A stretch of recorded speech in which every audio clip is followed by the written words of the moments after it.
এতদিন যা বলে আসছিলাম, যা সন্দেহ আশঙ্কা করে আসছিলাম, তার বহিঃপ্রকাশ ঘটতে শুরু করেছে।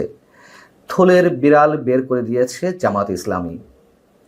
তবে বিড়ালটা সম্ভবত একটু আগেভাগেই থলে থেকে বের করে ফেলল।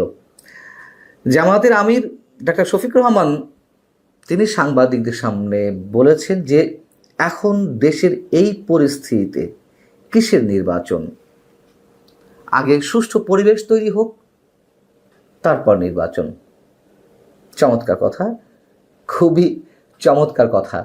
এবং এই আশঙ্কাটাই আমরা করে আসছিলাম। ডক্টর মোহাম্মদ ইউনূস সাহেব যে দেশে ক্রমাগতভাবে একটা অস্থিতিশীল পরিবেশ তৈরি করে রাখতে চান, তিনি বারবার যুদ্ধাবস্থা কথা বলেন। শুধু তিনি নন, তার সরকারের আরও অনেক উপদেষ্টা, অনেক দায়িত্বশীল ব্যক্তি যুদ্ধাবস্থা কথা বলে মানুষের মধ্যে একটা আতঙ্ক সৃষ্টি করে রাখছেন।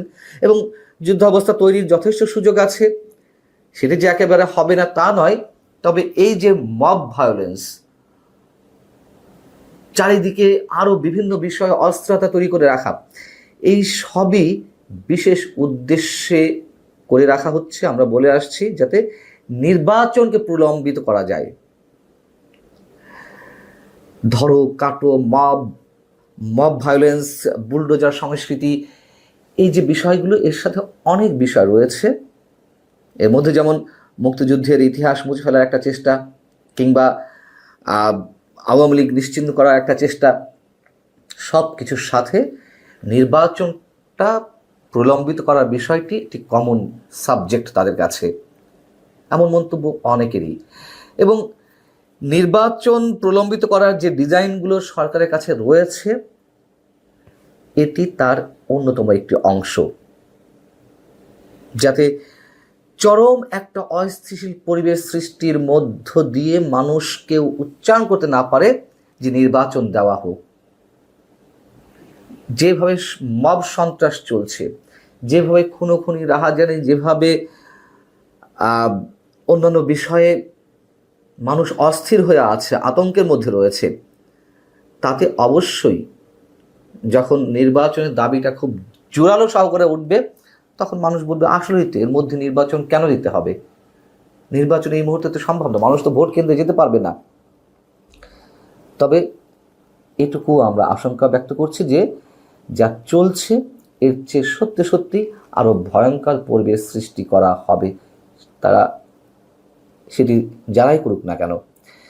এবং সেই বিষয়টি আগে ভাগে জামাতের আমিরের মুখ থেকে বেরিয়ে এলো। শুক্রবার নীলফামারীতে তিনি সৈয়দপুর বিমানবন্দরে সাংবাদিকদের সঙ্গে আলাপকালে যে বিষয়টি বলেছেন আরও, তা হচ্ছে আমরা আশা করি যদি মৌলিক বিষয়গুলোতে কার্যকর সমস্যা করা যায় তাহলে ভালো একটা নির্বাচন সমস্যা করতে হবে এবং ভালো নির্বাচন দিতে হবে।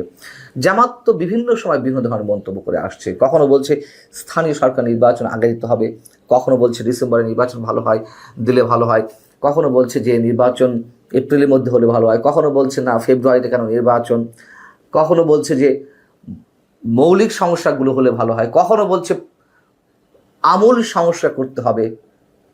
এবং এটিও তো বাস্তবতা। সরকারের ভরকেন্দ্রগুলোর মধ্যে একটা ভরকেন্দ্র জামাত, এবং তারাই অনেক বেশি শক্তিশালী। বিএনপির সঙ্গে লন্ডন বৈঠকে প্রধান উপদেষ্টা কি কথা হয়েছে, কেন তারেক রহমান রাজি হয়ে গেলেন ফেব্রুয়ারিতে নির্বাচনের বিষয়ে, তা নিয়ে অনেক ধরনের গুঞ্জন রয়েছে।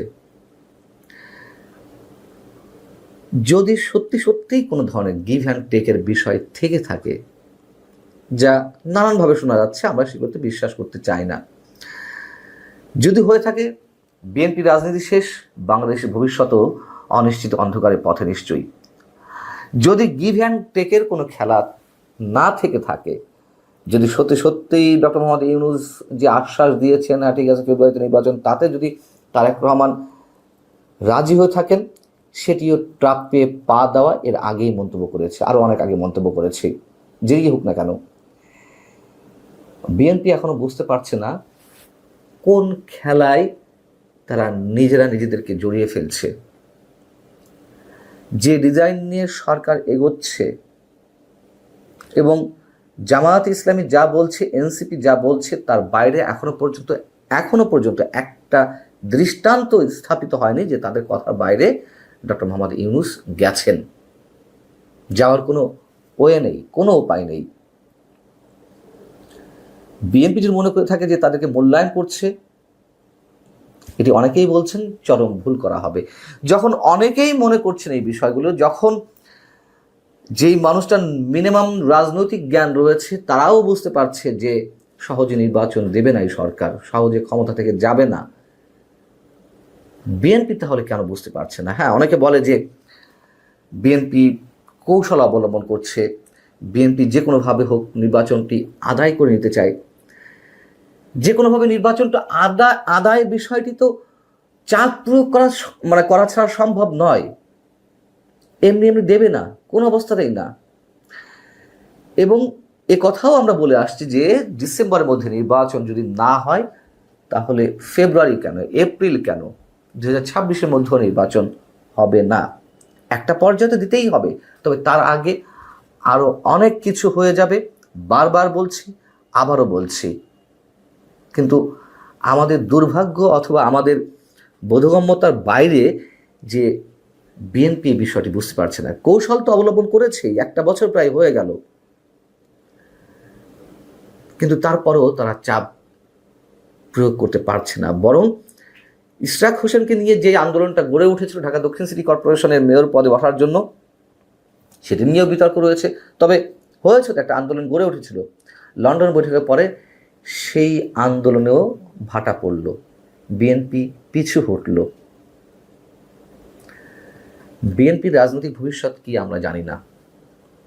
প্রথম অনেকেই নিশ্চিত ছিলাম যে নির্বাচন হবে, বিএনপি ক্ষমতায় চলে আসবে, কিন্তু সেই বিষয়টি এখন অনেকের কাছেই দুরাশা মনে হচ্ছে। আলটিমেটলি দেশের কি হবে, সাধারণ মানুষের ভাগ্য কোন দিকে যাচ্ছে, সেটি এখন অনেক বড় বিষয়। জামাতের আমিরের মুখ থেকে যেই কথাটি বেরিয়েছে, এটির জন্যই সম্ভবত আমরা অপেক্ষায় ছিলাম। এখন জামাতের আমির বলেছেন, এনসিপি তো বলতেই আছে যে অবস্থা নির্বাচন নয়, কোনো অবস্থাতেই নয়, তাদের